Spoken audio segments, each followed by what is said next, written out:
9వ పంచవర్ష ప్రణాళిక భారత ప్రభుత్వం 1997-2002 మధ్య కాలానికి 9వ పంచవర్ష ప్రణాళికను అమలు పరిచినది.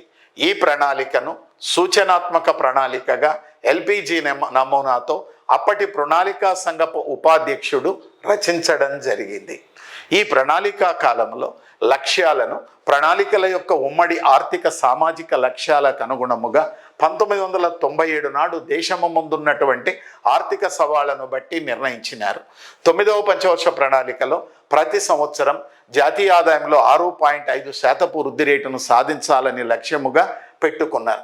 అదేవిధంగా ఈ పంచవర్ష ప్రణాళికలో దేశంలో గ్రామీణ ప్రాంతాలు, పట్టణ ప్రాంతాలు, అటవీ ప్రాంతాలు, కొండ ప్రాంతాలు, ఏపీఎల్ వర్గాలకు, బీపీఎల్ వర్గాలకు అందరికీ ఆహార భద్రత కల్పించాలని లక్ష్యముగా పెట్టుకున్నారు. ఈ ప్రణాళికా కాలంలో ఒకవైపు వ్యవసాయ రంగాన్ని, మరి ఒకవైపు గ్రామీణాభివృద్ధిని అభివృద్ధి చేస్తూ గ్రామ ప్రాంతాలను అభివృద్ధి చేయాలి. ఈ ప్రణాళికా కాలంలో జనాభా అనేది పెద్ద ఎత్తున పెరుగుతున్నది కాబట్టి ప్రజల సహకారంతో దేశంలో జనాభా వృద్ధి రేటును నియంత్రించాలని లక్ష్యముగా పెట్టుకున్నారు.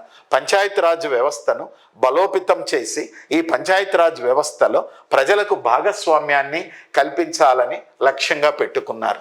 అదేవిధంగా ఈ ప్రణాళిక ఏమని గుర్తించిందంటే పర్యావరణ సమతౌల్యం పెద్ద ఎత్తున దెబ్బతిన్నది కనుక పర్యావరణ సమతౌల్యాన్ని కాపాడుతూ ఆర్థికాభివృద్ధిని సాధించాలని కూడా లక్ష్యముగా పెట్టుకున్నది. మరి ఆర్థిక స్థిరత్వం ఒకవైపు వివిధ రంగాలలో వృద్ధి రేట్లు అస్థిరత్వముగా ఉన్నాయి, మరి ఒకవైపు ధరలలో కూడా నిలకడ లేదు. వివిధ రంగాలలో కూడా వృద్ధి రేటును స్థిరత్వంతోనూ ధరలలో నిలకడను సాధిస్తూ ఆర్థిక అభివృద్ధిని సాధించాల అని లక్ష్యంగా పెట్టుకొని వీటితో పాటు ఈ ప్రణాళిక ఆర్థిక స్థిరత్వానికి, సామాజిక న్యాయముతో కూడిన వృద్ధికి, సమానత్వ సాధనకు అధిక ప్రాధాన్యత ఇచ్చినది.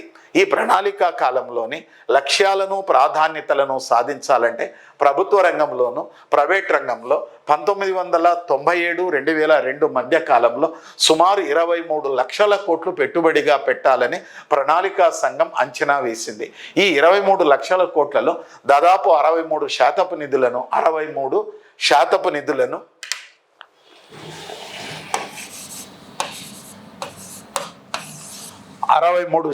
నిధులను ప్రైవేట్ రంగానికి మరియు 37% నిధులను ప్రభుత్వ రంగానికి కేటాయించినారు. అయితే ఆర్థిక సంస్కరణలో భాగంగా ప్రభుత్వము ప్రైవేట్ రంగానికి ప్రాధాన్యతను పెంచి ప్రభుత్వ రంగానికి ప్రాధాన్యతను తగ్గించినారు.